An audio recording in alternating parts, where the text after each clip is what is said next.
This is Audible.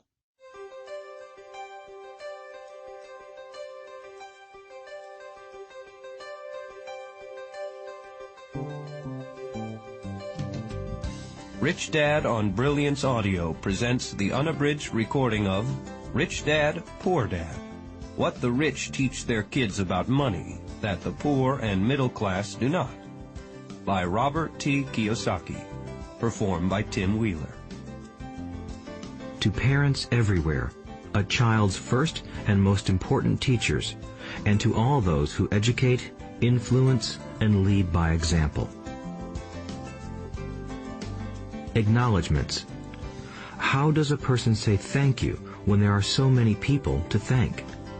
Obviously, this book is a thank you to my two fathers, who were powerful role models, and to my mom, who taught me love and kindness. The person most responsible for this book becoming a reality is my wife, Kim, my partner in marriage, business, and in life. She makes my life complete. Introduction. Rich Dad, Poor Dad. Having two dads offered me the choice of contrasting points of view, one of a rich man and one of a poor man. I had two fathers, a rich one and a poor one. One was highly educated and intelligent. He had a Ph.D. and completed 4 years of undergraduate work in less than 2 years. He then went on to Stanford University, the University of Chicago, and Northwestern University to do his advanced studies, all on full financial scholarships. The other father never finished the 8th grade.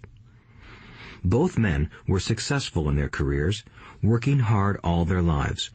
Both earned substantial incomes, yet one always struggled financially. The other would become one of the richest men in Hawaii. One died, leaving tens of millions of dollars to his family, charities, and his church. The other left bills to be paid. Both men were strong, charismatic, and influential.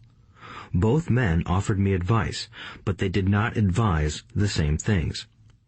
Both men believed strongly in education, but did not recommend the same course of study.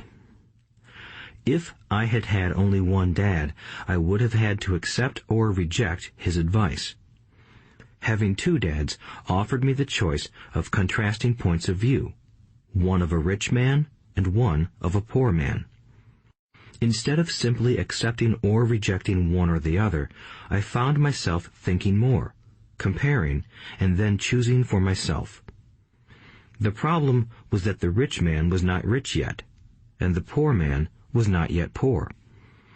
Both were just starting out on their careers, and both were struggling with money and families. But they had very different points of view about money. For example, one dad would say, "The love of money is the root of all evil." The other said, "The lack of money is the root of all evil."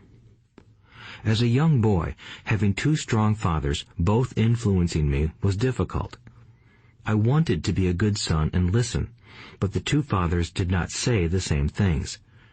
The contrast in their points of view, particularly about money, was so extreme that I grew curious and intrigued. I began to start thinking for long periods of time about what each was saying. Much of my private time was spent reflecting, asking myself questions such as, "Why does he say that?" and then asking the same question of the other dad's statement. It would have been much easier to simply say, "Yeah, he's right, I agree with that," or to simply reject the point of view by saying, "The old man doesn't know what he's talking about."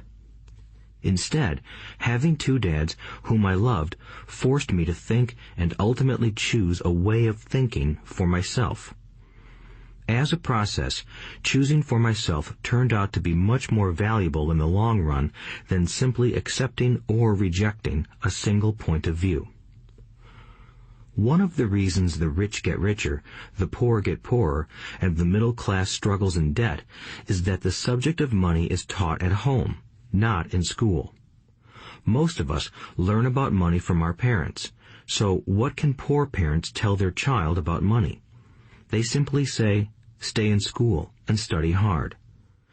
The child may graduate with excellent grades, but with a poor person's financial programming and mindset.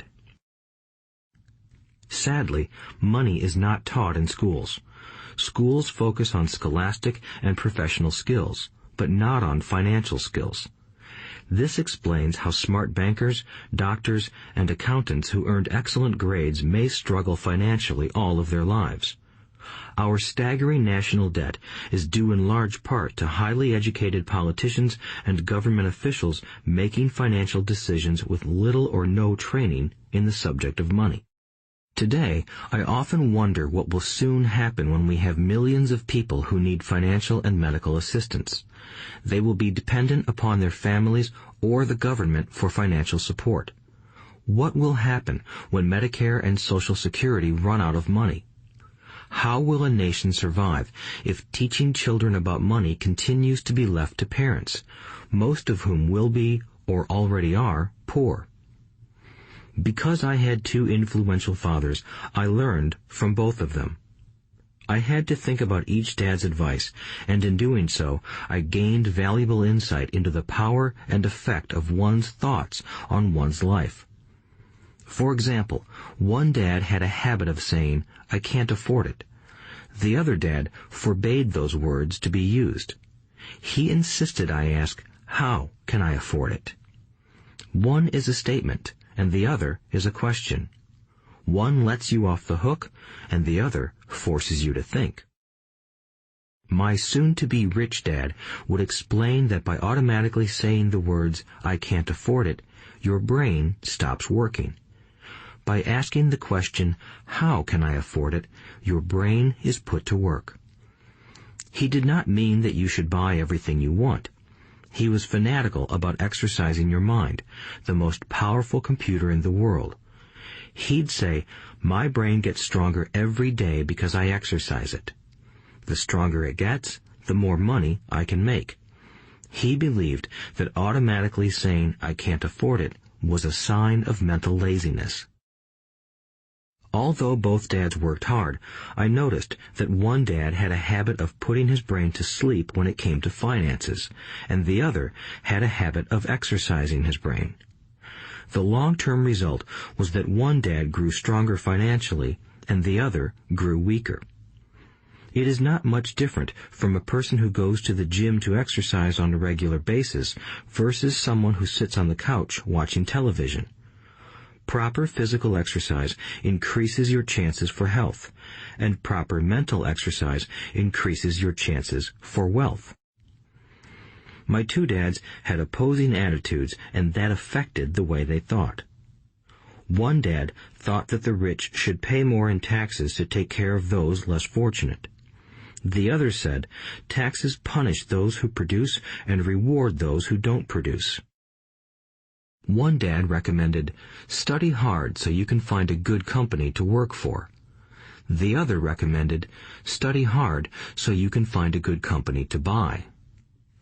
One dad said, the reason I'm not rich is because I have you kids. The other said, the reason I must be rich is because I have you kids. One encouraged talking about money and business at the dinner table, while the other forbade the subject of money to be discussed over a meal. One said, when it comes to money, play it safe. Don't take risks. The other said, learn to manage risk. One believed, our home is our largest investment and our greatest asset. The other believed, my house is a liability, and if your house is your largest investment, you're in trouble. Both dads paid their bills on time, yet one paid his bills first, while the other paid his bills last. One dad believed in a company or the government taking care of you and your needs. He was always concerned about pay raises, retirement plans, medical benefits, sick leave, vacation days, and other perks. He was impressed with two of his uncles who joined the military and earned a retirement and entitlement package for life after 20 years of active service. He loved the idea of medical benefits and PX privileges the military provided its retirees. He also loved the tenure system available through the university. The idea of job protection for life and job benefits seemed more important at times than the job. He would often say, "I've worked hard for the government and I'm entitled to these benefits." The other believed in total financial self-reliance. He spoke out against the entitlement mentality and how it created weak and financially needy people. He was emphatic about being financially competent. One dad struggled to save a few dollars. The other created investments. One dad taught me how to write an impressive resume so I could find a good job. The other taught me how to write strong business and financial plans so I could create jobs. Being a product of two strong dads allowed me the luxury of observing the effects different thoughts have on one's life. I noticed that people really do shape their lives through their thoughts. For example, my poor dad always said, "I'll never be rich," and that prophecy became reality. My rich dad, on the other hand, always referred to himself as rich. He would say things like, "I'm a rich man and rich people don't do this." Even when he was flat broke after a major financial setback, he continued to refer to himself as a rich man.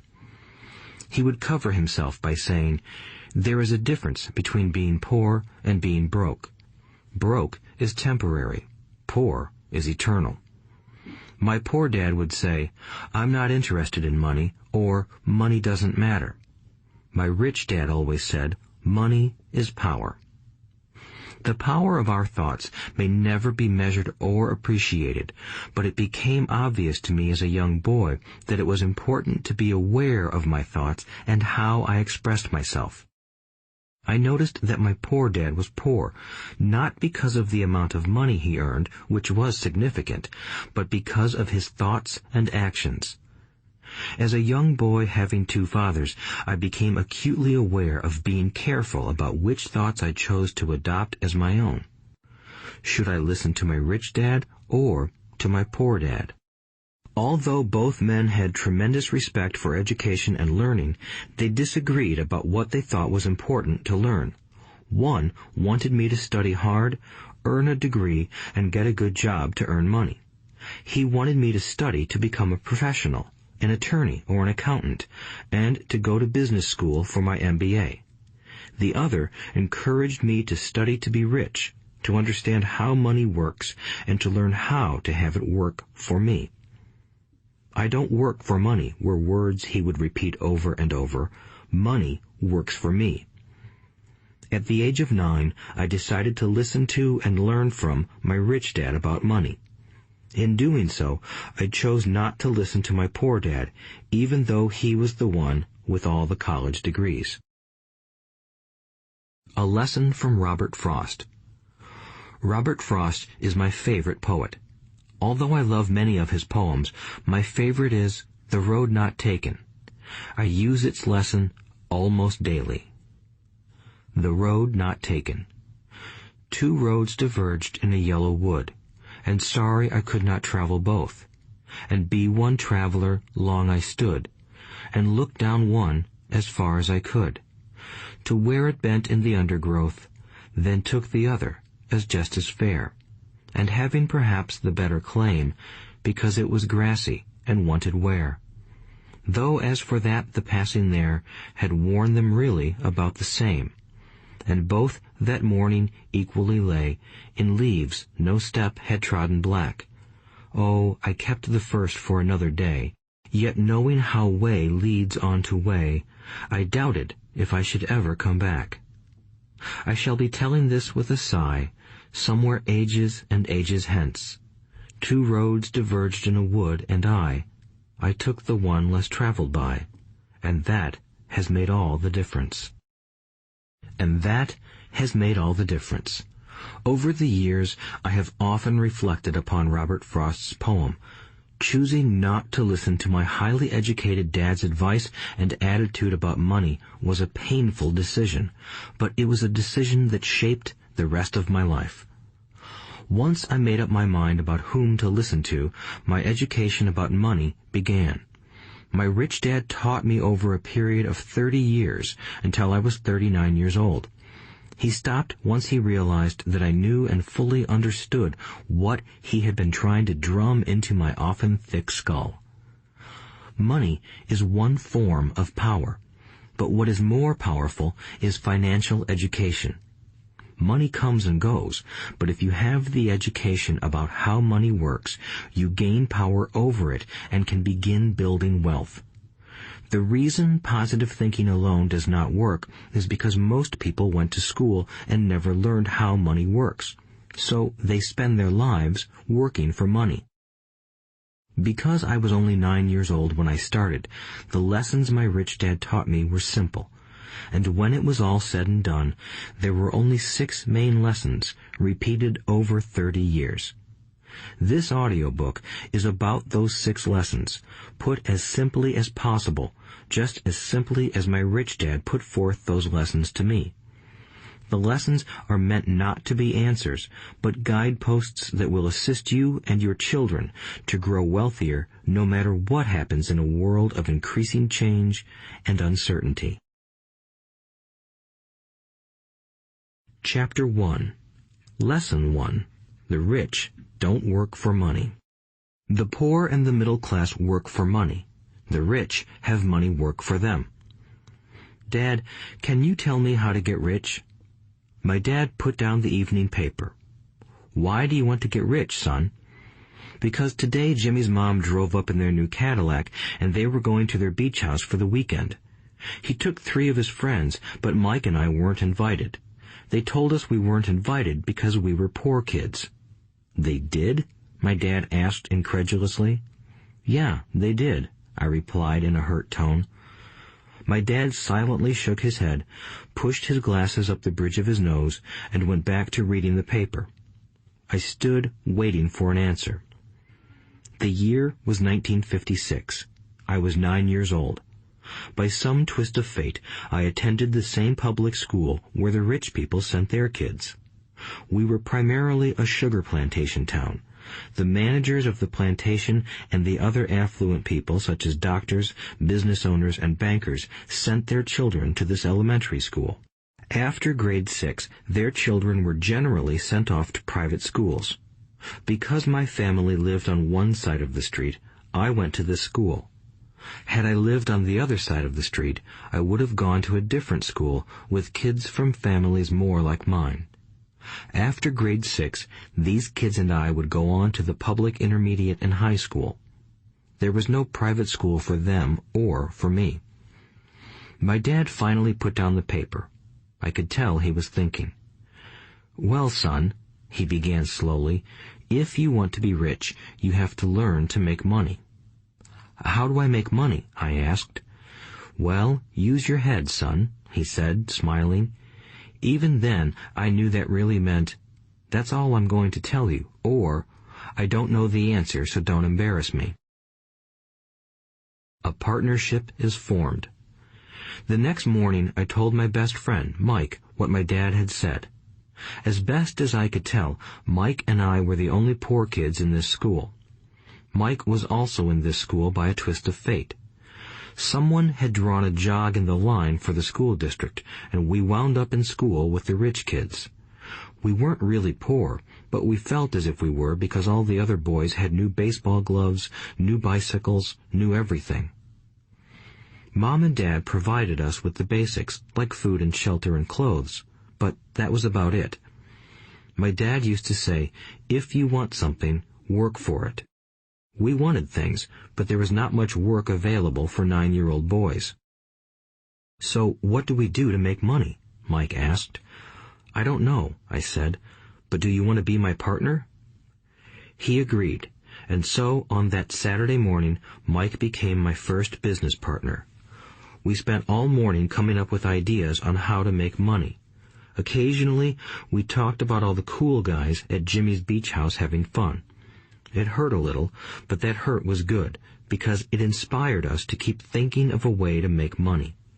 Finally, that afternoon, a bolt of lightning struck. It was an idea Mike got from a science book he had read. Excitedly, we shook hands, and the partnership now had a business. For the next several weeks, Mike and I ran around our neighborhood, knocking on doors and asking our neighbors if they would save their toothpaste tubes for us. With puzzled looks, most adults consented with a smile. Some asked us what we were doing, to which we replied, "We can't tell you. It's a business secret." My mom grew distressed as the weeks wore on. We had selected a site next to her washing machine as the place we would stockpile our raw materials. In a brown cardboard box that at one time held ketchup bottles, our little pile of used toothpaste tubes began to grow. Finally, my mom put her foot down. The sight of her neighbor's messy, crumpled, used toothpaste tubes had gotten to her. "What are you boys doing?" she asked. "And I don't want to hear again that it's a business secret. Do something with this mess or I'm going to throw it out." Mike and I pleaded and begged, explaining that we would soon have enough and then we would begin production. We informed her that we were waiting on a couple of neighbors to finish their toothpaste so we could have their tubes. Mom granted us a 1-week extension. The date to begin production was moved up, and the pressure was on. My first partnership was already being threatened with an eviction notice by my own mom. It became Mike's job to tell the neighbors to quickly use up their toothpaste, saying their dentist wanted them to brush more often anyway. I began to put together the production line. One day, my dad drove up with a friend to see 2 9-year-old boys in the driveway with a production line operating at full speed. There was fine white powder everywhere. On a long table were small milk cartons from school, and our family's hibachi grill was glowing with red-hot coals at maximum heat. Dad walked up cautiously, having to park the car at the base of the driveway since the production line blocked the carport. As he and his friend got closer, they saw a steel pot sitting on top of the coals in which the toothpaste tubes were being melted down. In those days, toothpaste did not come in plastic tubes. The tubes were made of lead, so once the paint was burned off, the tubes were dropped in the small steel pot. They melted until they became liquid, and with my mom's pot holders, we poured the lead through a small hole in the top of the milk cartons. The milk cartons were filled with plaster of Paris. White powder was everywhere. In my haste, I had knocked the bag over, and the entire area looked like it had been hit by a snowstorm. The milk cartons were the outer containers for plaster of Paris molds. My dad and his friend watched as we carefully poured the molten lead through a small hole in the top of the plaster of Paris cube. "Careful," my dad said. I nodded without looking up. Finally, once the pouring was through, I put the steel pot down and smiled at my dad. "What are you boys doing?" he asked with a cautious smile. "We're doing what you told me to do. We're going to be rich," I said. "Yup," said Mike, grinning and nodding his head. "We're partners." "And what is in those plaster molds?" my dad asked. "Watch," I said. "This should be a good batch." With a small hammer, I tapped at the seal that divided the cube in half. Cautiously, I pulled up the top half of the plaster mold, and a lead nickel fell out. "Oh my God," my dad said, "you're casting nickels out of lead." "That's right," Mike said. "We're doing as you told us to do. We're making money." My dad's friend turned and burst into laughter. My dad smiled and shook his head. Along with a fire and a box of spent toothpaste tubes, in front of him were 2 little boys covered with white dust, smiling from ear to ear. He asked us to put everything down and sit with him on the front step of our house. With a smile, he gently explained what the word counterfeiting meant. Our dreams were dashed. "You mean this is illegal?" asked Mike in a quivering voice. "Let them go," my dad's friend said. "They might be developing a natural talent." My dad glared at him. "Yes, it is illegal," my dad said gently, "but you boys have shown great creativity and original thought. Keep going. I'm really proud of you." Disappointed, Mike and I sat in silence for about 20 minutes before we began cleaning up our mess. The business was over on opening day. Sweeping the powder up, I looked at Mike and said, "I guess Jimmy and his friends are right. We are poor." My father was just leaving as I said that. "Boys," he said, "you're only poor if you give up. The most important thing is that you did something. Most people only talk and dream of getting rich. You've done something. I'm very proud of the two of you. I will say it again. Keep going. Don't quit." Mike and I stood there in silence. They were nice words, but we still did not know what to do. "So how come you're not rich, Dad?" I asked. "Because I chose to be a school teacher. School teachers really don't think about being rich. We just like to teach. I wish I could help you, but I really don't know how to make money." Mike and I turned and continued our cleanup. "I know," said my dad. "If you boys want to learn how to be rich, don't ask me. Talk to your dad, Mike." "My dad?" asked Mike with a scrunched-up face.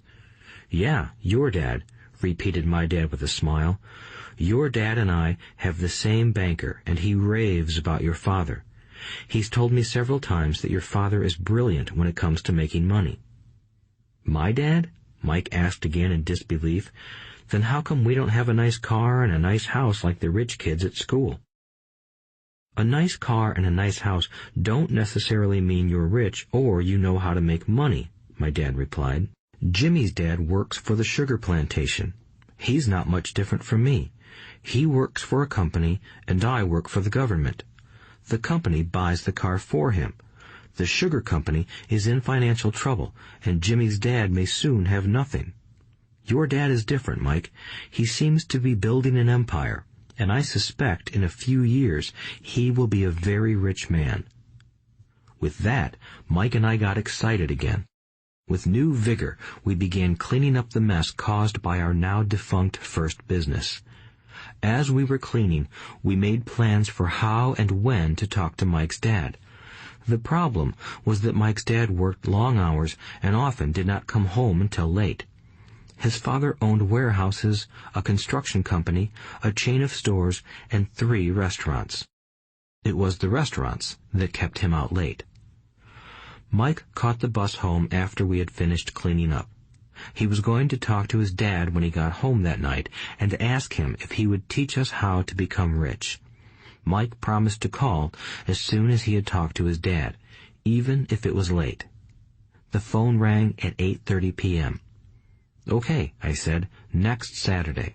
I put the phone down. Mike's dad had agreed to meet with us.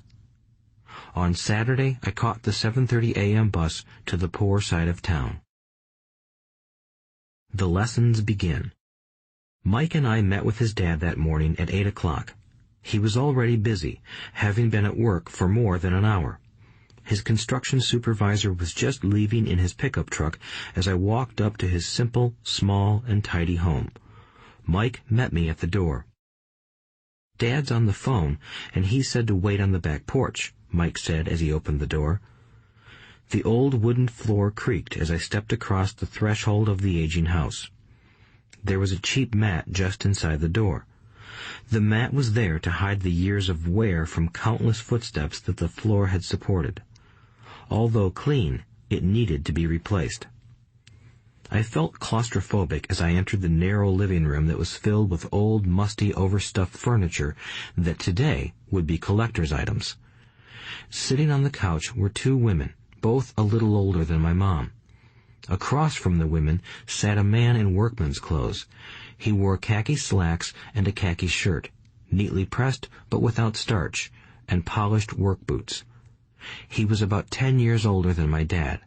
They smiled as Mike and I walked past them toward the back porch. I smiled back shyly. "Who are those people?" I asked. "Oh, they work for my dad. The older man runs his warehouses, and the women are the managers of the restaurants. And as you arrived, you saw the construction supervisor who was working on a road project about 50 miles from here. His other supervisor, who was building a track of houses, left before you got here." "Does this go on all the time?" I asked. "Not always, but quite often," said Mike, smiling as he pulled up a chair to sit down next to me. "I asked my dad if he would teach us to make money," Mike said. "Oh, and what did he say to that?" I asked with cautious curiosity. "Well, he had a funny look on his face at first, and then he said he would make us an offer." "Oh," I said, rocking my chair back against the wall. I sat there, perched on two rear legs of the chair. Mike did the same thing. "Do you know what the offer is?" I asked. "No, but we'll soon find out." Suddenly, Mike's dad burst through the rickety screen door and onto the porch. Mike and I jumped to our feet, not out of respect, but because we were startled. "Ready, boys?" he asked as he pulled up a chair to sit down with us. We nodded our heads as we pulled our chairs away from the wall to sit in front of him. He was a big man, about 6 feet tall and 200 pounds. My dad was taller, about the same weight, and 5 years older than Mike's dad. They sort of looked alike, though not of the same ethnic makeup. Maybe their energy was similar. "Mike says you want to learn to make money. Is that correct, Robert?" I nodded my head quickly, but with a little trepidation. He had a lot of power behind his words and smile. "Okay, here's my offer. I'll teach you, but I won't do it classroom style. You work for me, I'll teach you. You don't work for me, I won't teach you. I can teach you faster if you work, and I'm wasting my time if you just want to sit and listen like you do in school. That's my offer. Take it or leave it." May I ask a question first?" I asked. "No. Take it or leave it. I've got too much work to do to waste my time. If you can't make up your mind decisively, then you'll never learn to make money anyway. Opportunities come and go. Being able to know when to make quick decisions is an important skill. You have the opportunity that you asked for. School is beginning, or it's over in 10 seconds, Mike's dad said with a teasing smile. "Take it," I said. "Take it," said Mike. "Good," said Mike's dad. "Mrs. Martin will be by in 10 minutes. After I'm through with her, you'll ride with her to my superette and you can begin working. I'll pay you 10 cents an hour and you'll work 3 hours every Saturday." "But I have a softball game today," I said. Mike's dad lowered his voice to a stern tone. "Take it or leave it," he said. "I'll take it," I replied, choosing to work and learn instead of playing. 30 cents later. By 9 a.m. that day, Mike and I were working for Mrs. Martin. She was a kind and patient woman. She always said that Mike and I reminded her of her 2 grown sons. Although kind, she believed in hard work and kept us moving. We spent 3 hours taking canned goods off the shelves, brushing each can with a feather duster to get the dust off, and then restacking them neatly. It was excruciatingly boring work. Mike's dad, whom I called my rich dad, owned 9 of these little superettes, each with a large parking lot. They were the early version of the 7-Eleven convenience stores, little neighborhood grocery stores where people bought items such as milk, bread, butter, and cigarettes. The problem was that this was Hawaii before air conditioning was widely used, and the stores could not close their doors because of the heat. On 2 sides of the store, the doors had to be wide open to the road and parking lot. Every time a car drove by or pulled into the parking lot, dust would swirl and settle in the store. We knew we had a job as long as there was no air conditioning. For 3 weeks, Mike and I reported to Mrs. Martin and worked our 3 hours. By noon, our work was over, and she dropped 3 little dimes in each of our hands. Now, even at the age of 9 in the mid-1950s, 30 cents was not too exciting. Comic books cost 10 cents back then, so I usually spent my money on comic books and went home. By Wednesday of the 4th week, I was ready to quit. I had agreed to work only because I wanted to learn to make money from Mike's dad, and now I was a slave for 10 cents an hour. On top of that, I had not seen Mike's dad since that first Saturday. "I'm quitting," I told Mike at lunchtime. School was boring, and now I did not even have my Saturdays to look forward to. But it was the 30 cents that really got to me. This time, Mike smiled. "What are you laughing at?" I asked with anger and frustration. "Dad said this would happen. He said to meet with him when you were ready to quit." "What?" I said indignantly. "He's been waiting for me to get fed up?" "Sort of," Mike said. "Dad's kind of different. He doesn't teach like your dad. Your mom and dad lecture a lot. My dad is quiet and a man of few words. You just wait till this Saturday. I'll tell him you're ready." "You mean I've been set up?" "No, not really. But maybe. Dad will explain on Saturday." Waiting in line on Saturday. I was ready to face Mike's dad. Even my real dad was angry with him.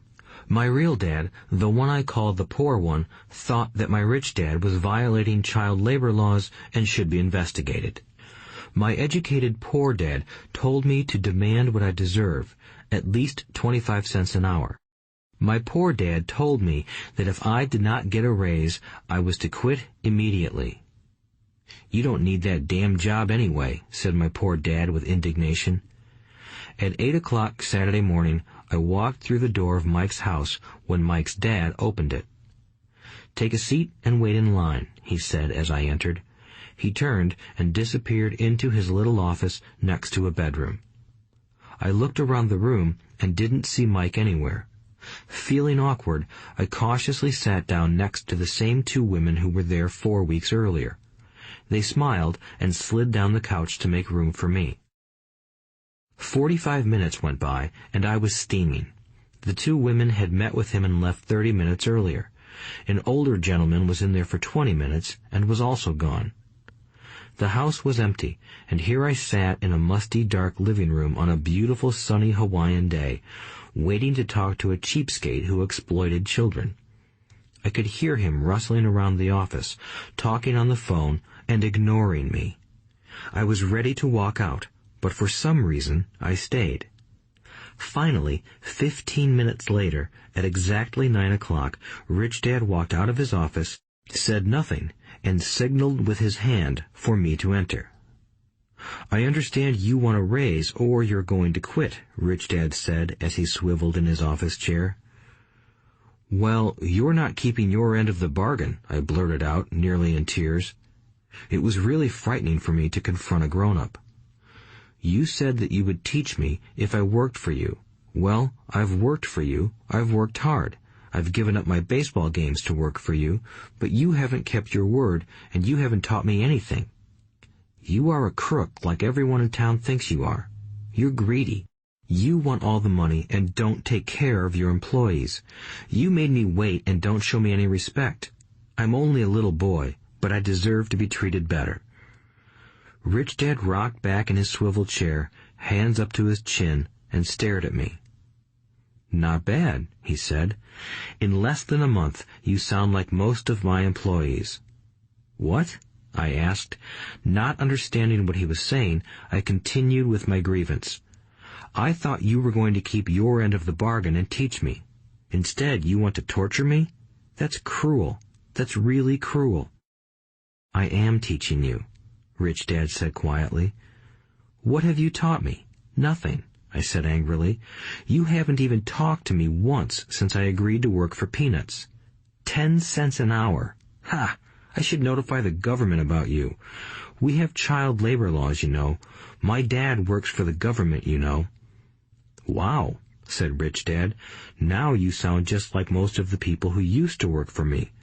People I've either fired or who have quit." "So, what do you have to say?" I demanded, feeling pretty brave for a little kid. "You lied to me. I've worked for you, and you have not kept your word.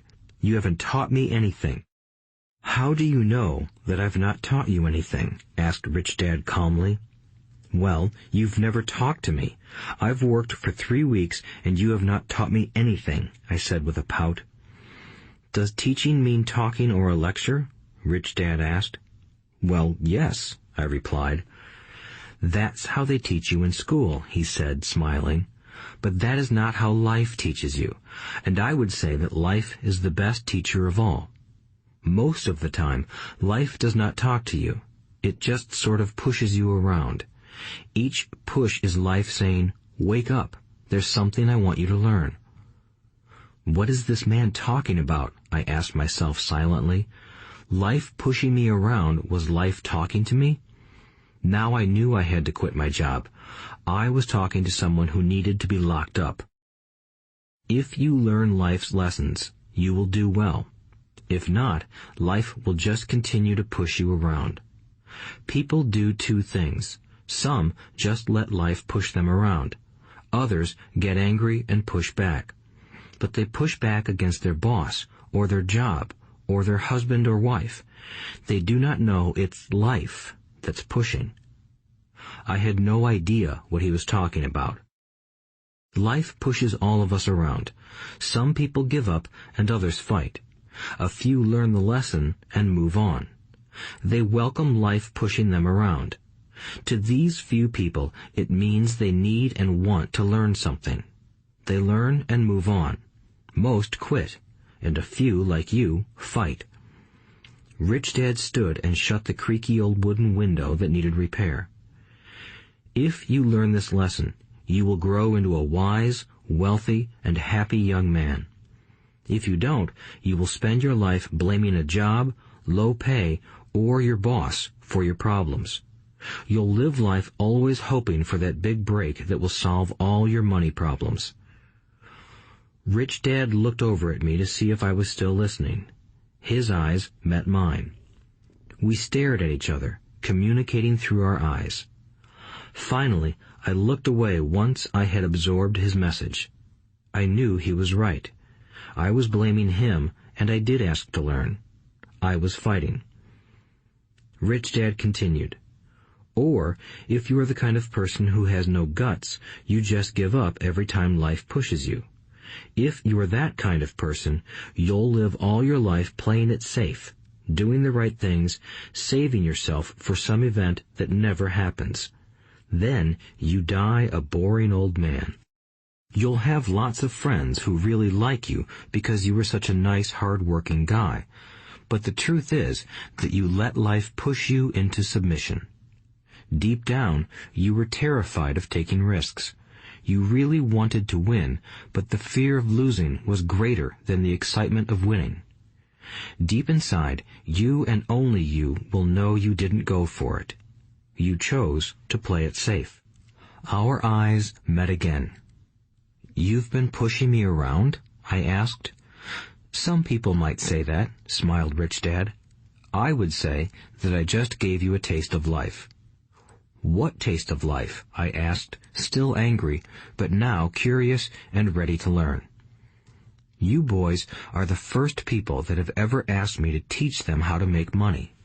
I have more than 150 employees, and not one of them has asked me what I know about money. They ask me for a job and a paycheck, but never to teach them about money.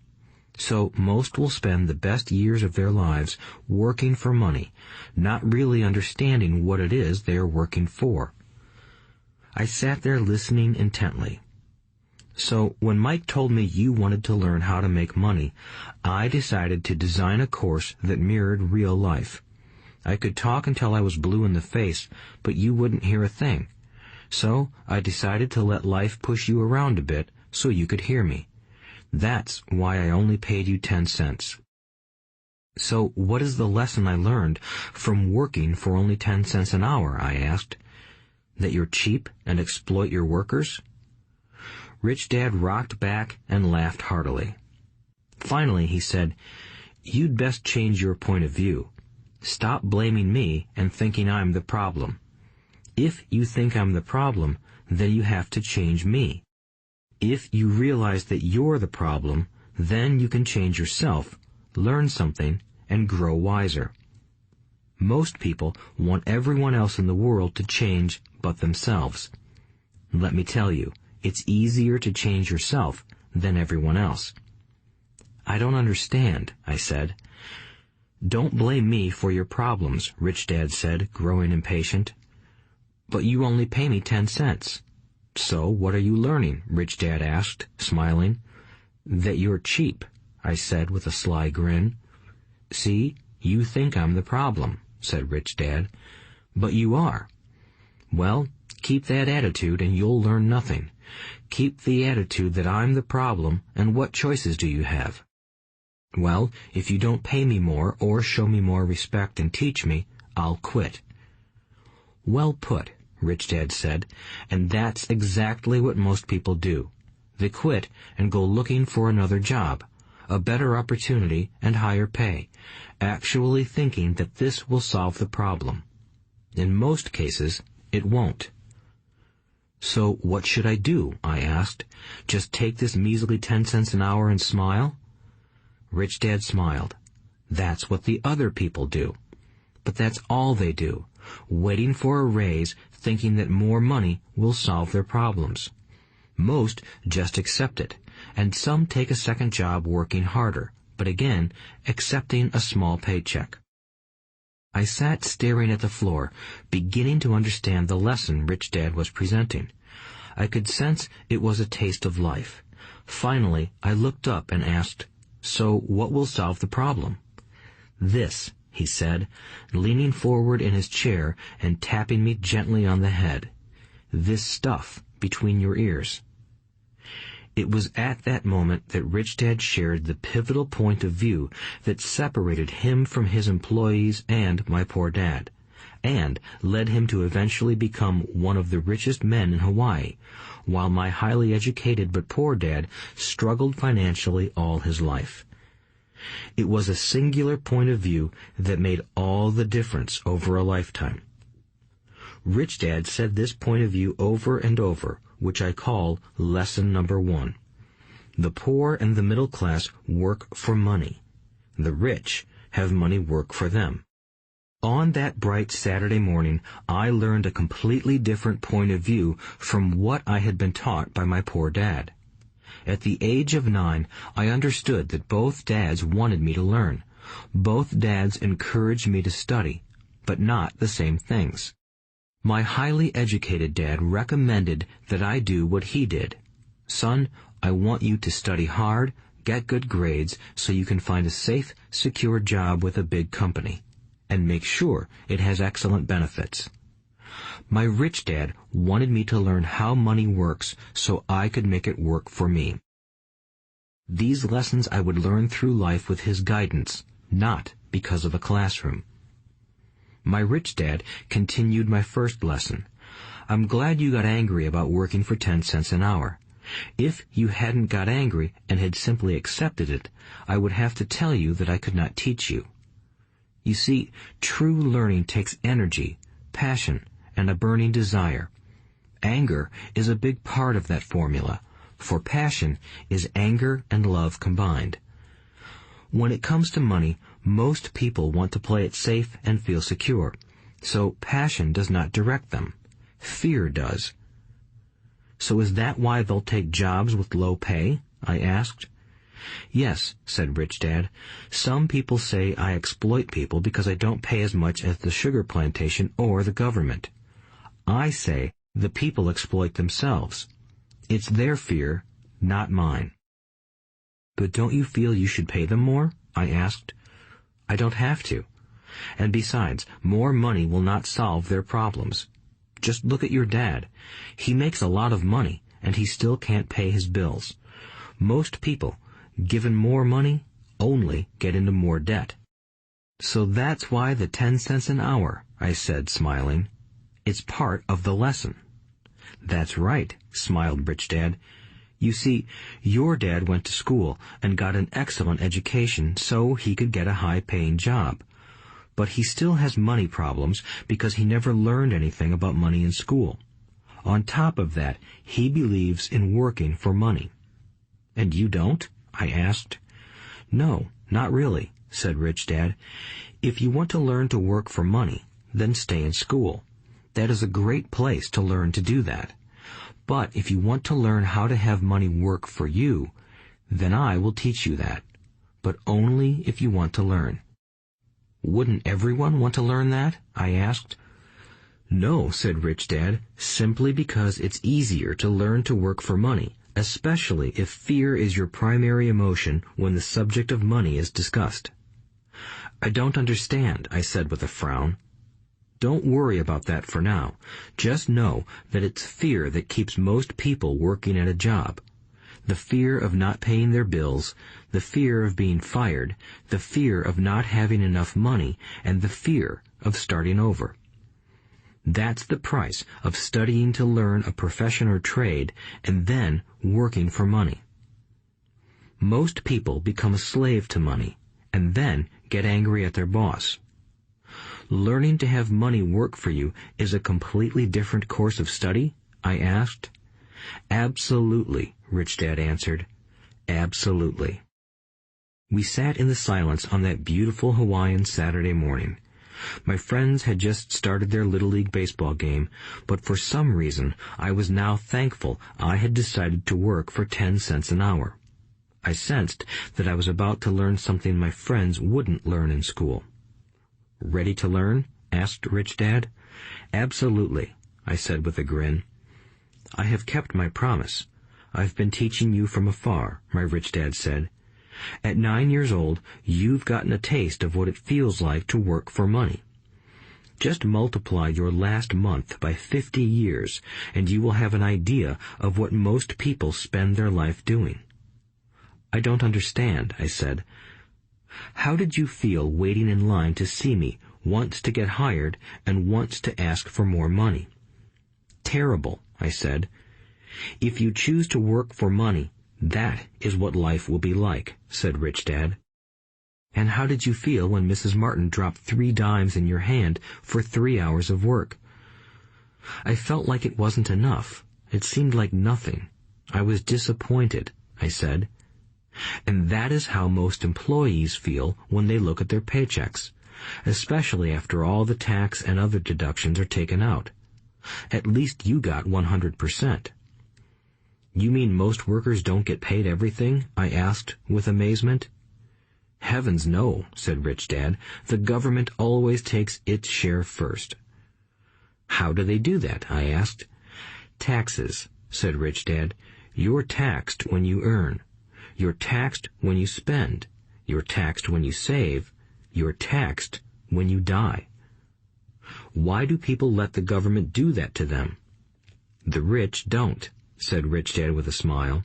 "The poor and the middle class do. I'll bet you that I earn more than your dad, yet he pays more in taxes." "How can that be?" I asked. At my age, that made no sense to me.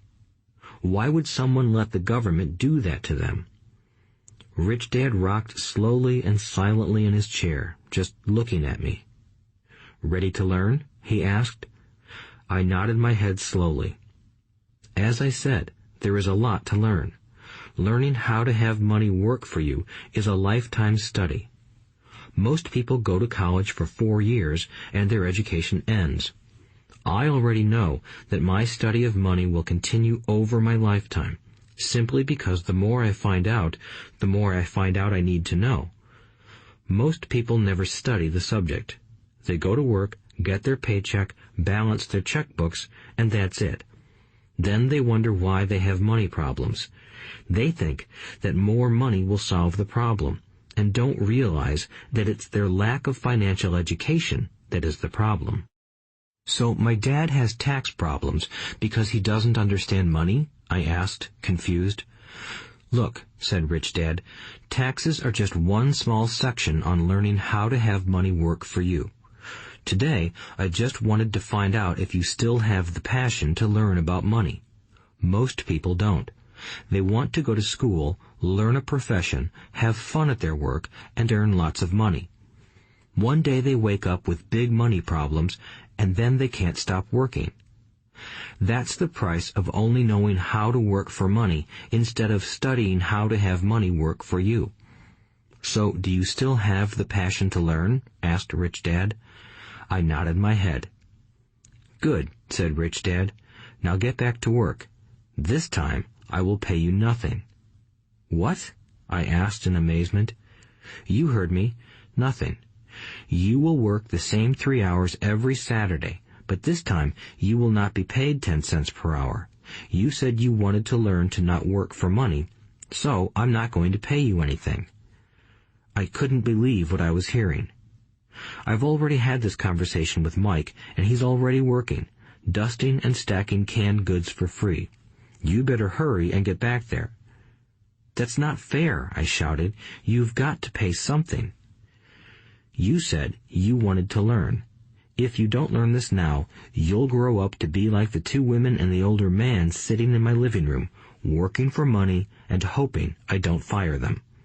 Or, like your dad, earning lots of money only to be in debt up to his eyeballs, hoping more money will solve the problem.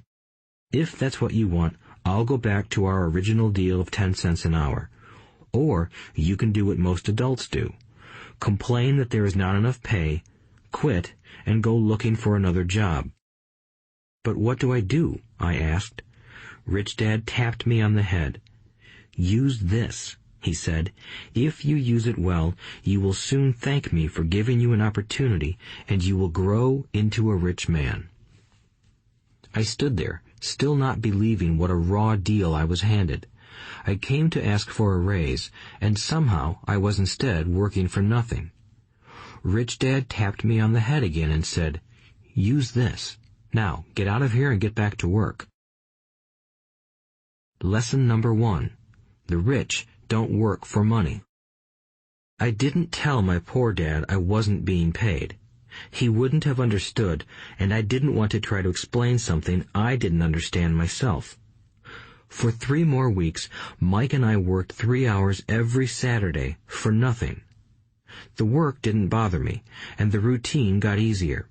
But it was the missed baseball games and not being able to afford to buy a few comic books that got to me. Rich Dad stopped by at noon on the 3rd week. We heard his truck pull up in the parking lot and sputter when the engine was turned off. He entered the store and greeted Mrs. Martin with a hug. After finding out how things were going in the store, he reached into the ice cream freezer, pulled out 2 bars, paid for them, and signaled to Mike and me. "Let's go for a walk, boys." We crossed the street, dodging a few cars, and walked across a large grassy field where a few adults were playing softball. Sitting down at a lone picnic table, he handed Mike and me the treats. "How's it going, boys?" "Okay," Mike said. I nodded in agreement. "Learn anything yet?" Rich Dad asked. Mike and I looked at each other, shrugged our shoulders, and shook our heads in unison. Avoiding one of life's biggest traps. Well, you boys had better start thinking. You're staring at one of life's biggest lessons. If you learn it, you'll enjoy a life of great freedom and security.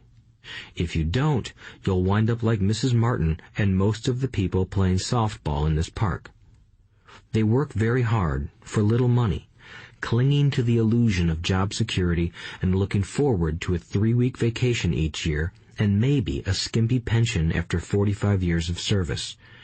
If that excites you, I'll give you a raise to 25 cents an hour. "But these are good, hard-working people.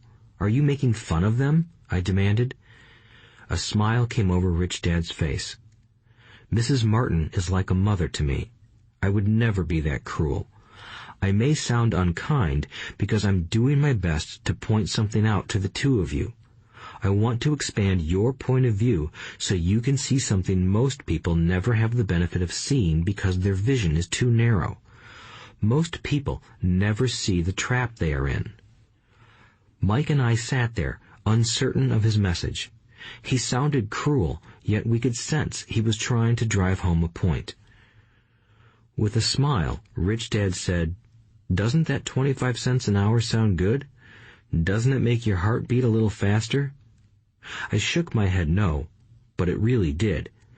25 cents an hour would be big bucks to me. "Okay, I'll pay you $1 an hour," Rich Dad said, with a sly grin. Now my heart started to race. My brain was screaming, "Take it, take it." I could not believe what I was hearing. Still, I said nothing. "Okay, $2 an hour." My little brain and heart nearly exploded. After all, it was 1956, and being paid $2 an hour would have made me the richest kid in the world. I couldn't imagine earning that kind of money.